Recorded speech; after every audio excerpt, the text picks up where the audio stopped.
ìbọn tí ń búyàn lórí Facebook kan báyàn jẹ̀rí láyé wọ́n fèsì business wọn ni iṣẹ́ tó lè ṣe gidi ò ní business of the mind and business of the mind is mind your business tó bá mind the business ẹ wá jèrè àwọn yìí kò lọ jayọ̀ máa ta àwọn rẹ̀ máa gbógun tiẹ̀ ẹni bá níbi eré ló ń wá go ìwọ ló níbi tó ń lọ má dá wọn lóhùn kí wèrè má lọ di méjì límọ̀ káṣọ rẹ̀ kó mú ọ lé hòhò àwọn èèyàn àdúgbò ti jọ ya wèrè ni nígbà ọ̀rọ̀ tí mò ń sọ lẹ́ẹ̀kan pé wèrè di méjì yẹn gbogbo ará àdúgbò bá pé bàbá láìsí ti ya wèrè o ti ya wèrè o ìyá láìsí jábọ́ta gbogbo ọmọ jábọ́ta pé dádì ìwà òya wèrè wọ́n ti fokùn fún bàbá láìsí wọ́n bàbá láìsí kí ndèkẹ́ ìtẹ̀lé wèrè ìwèrè káṣọ wọn ni bàbá yìí lọ́gbọ́n gbé níbi wèrè káṣọ ẹbí wà dẹ̀ fi wèrè lẹ̀ kí wèrè má la di méjì ẹni ń ṣèbàjẹ́ tó ń ládàá lóhùn wèrè ti di méjì ẹni gbógun tiẹ̀ tó la sọkò pa wèrè ti di méjì ìwọ ẹdìyẹ dà mí lóògùn nù máa fọ́ lẹ́yìn ṣé bẹ́ẹ̀ adìyẹ ti di ògùn nù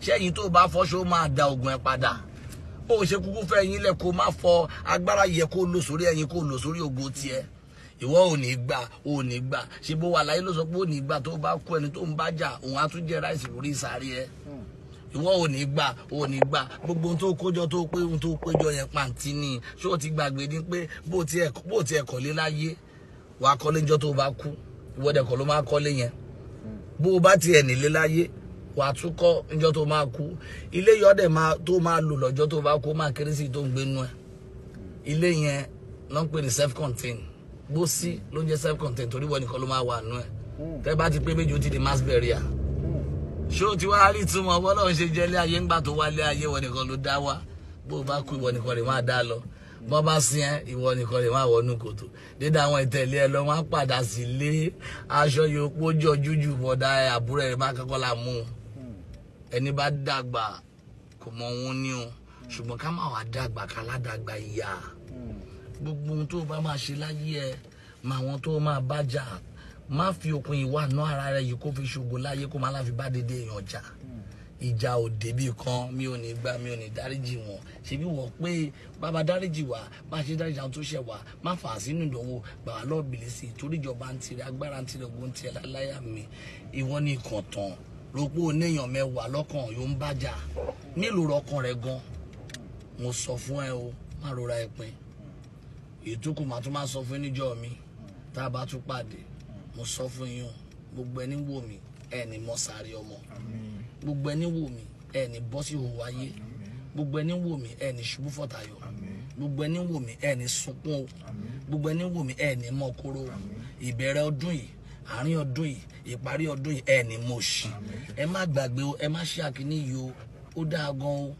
ó dáa gan ẹnìkan má gbọ́ o má fẹ́ para rẹ̀ kíkó rẹ̀ ní para rẹ̀ mọ́ má rora ẹ pin ó sì máa dìde ìjọ kìíní àná yẹn nìkan sọ fún ya mi pé a lè ṣoríire ńlé wa líbà ṣe ìnáwó kọ̀ọ̀kẹ́ nìyẹn rí mi kó wá dídèdè èèyàn ìwà mi wá dédé àwọn alágbára ìwà nínú ìjọba èèmọ̀gbà yóò sọ pé bó bá jọmọ kan ṣòye èèyàn bí rè téèyàn ò bí mi mọ̀ ènìdì torí pé gbogbo ọmọ tiẹ̀ tó bí wọn jẹ èèyàn àwa tí ìyá wa bí wa ń gba ó dẹ̀rọ̀ pé olóṣì ni wà á lè jẹ èèyàn èmi ò dẹ̀ lọ school ìwọ pé ò lọ yunifásitì kó o bá múra rẹ tó o túnra rẹ bí wàá ṣoríire bíbélì rẹ̀ wájú mi àbórí love of Christ òun ni lóhun ló àlọ́wọ́ mi òun ni mo ń kà yìí mo ka bíbélì jù bíbélì rọ rẹ mi èlè dà mí bíbélì òun rọ rẹ mi èlè rojọ́ mi fẹ́ lò mí bíbélì òun rọ rẹ mi èlè parọ́ mọ́ mi bíbélì òun rọ rẹ mi èlè sọ pé mo parọ́ mọ́ ọ̀yàn kì í parọ́ gbogbo wọn fẹ́ lé ayé rẹ wà nù bíbélì bó bá dìjẹ́ muslim ni ẹ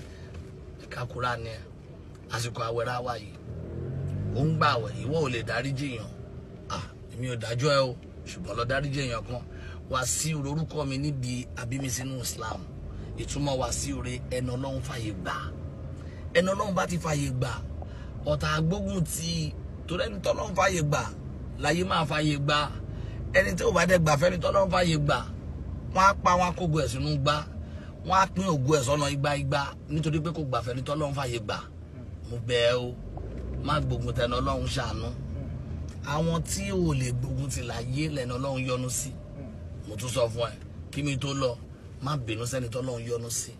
Ladies and gentlemen, I'm back right now. I'm sorry when they watch me I tell you now I don't speak English, I don't speak about not now at the time now. Make una know what una dey do. Life no dey easy for person when they take too easy.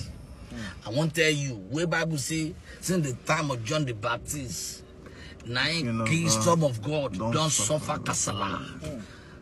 Violence na kasala. When the kasala blow, you will know say this life na about trouble. So when you go and tell the devil, don't run away from the devil. Face the problem, make you face out. Face the devil, I no go wrong for you. Tell the devil who they clap at you know they see, you know they see eye, you know they see red eye, you know they see clear way. Sure. Devil, you don't know me. You try my papa, you try my mama, you want to try me. Devil, what if they your head? That time devil will not say you mean business. No run away. No be everybody you go to talk to. No be everybody you go to believe. No be everybody you go to trust. No be everybody you go to run after. Run after your purpose in life. Make you come become somebody. If they say you don't know somebody, tell them say they say you know be nobody. But by the time you know somebody, there's somebody that will connect you will be make you somebody. But inside of you somebody there because you get the body. The body we will not get. Now if you say God don't create you like himself. You dey hear me so. As I talk, God created you like himself. If they say you're tall, no they look at yourself say you're too tall. Tell them say your God is high. If they say you are short, tell them say no, nobody say I'm short. The Bible says lo and behold. If they say you thin, you know too fast, tell them say the Bible say narrow is the way. So anything when you call yourself, now you build. If you call yourself poor man, you be poor man. If you call yourself big man, you be big man. How you go to serve big God? You go have small mind. I not think now. People when they talk about you, now because they want to make you their business. But when you when you make yourself busy with your own business of the mind, you go mind your own business. And when you get money, you go remind them of the time when they want to attack your mind. I dey beg you. This one when I tell you, I just want to tell you, no tell anybody. I beg no tell anybody. I say tell you no tell anybody. Me, I don't be comedian. I'm a prophet. I never even used pidgin English preach before or talk before. And this one I just tell you because this program will look now. The man will get the thing, and your guy will did, your bunga guy will did for this program. We get the television house. Now I shot the call out. Short production. Me, I don't believe in juju. Juju no fit cash me. Because you don't go fit cash God. And I don't believe somebody go kill me. You don't go fit kill me because you don't go fit kill God. You don't go fit face me because you go fit slap God. You won't die. It's what happen. I dey tell you, you know why I dey tell you say you won't die? Because God don't talk the Bible say, touch not my anointed and do my prophet no harm. No they face me. I won't beg you. Don't tell anybody. I won't tell you a secret.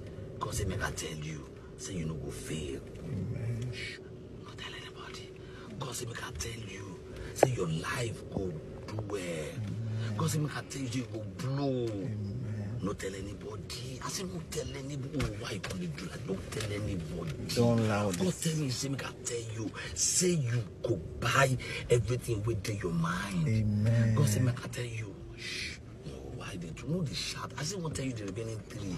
God say me can tell you. Make you not too relax. Oh. Amen. If you go too relax, you go collapse. Oh. Enemy there everywhere. Oh. Enemy there everywhere. Oh. God say make I tell you, say that's your paper, that's your document, we not the one for the country, we not day. Say when I will come back your way again, as you shout amen, when you they see me so, now God will don't give you. Amen. God say make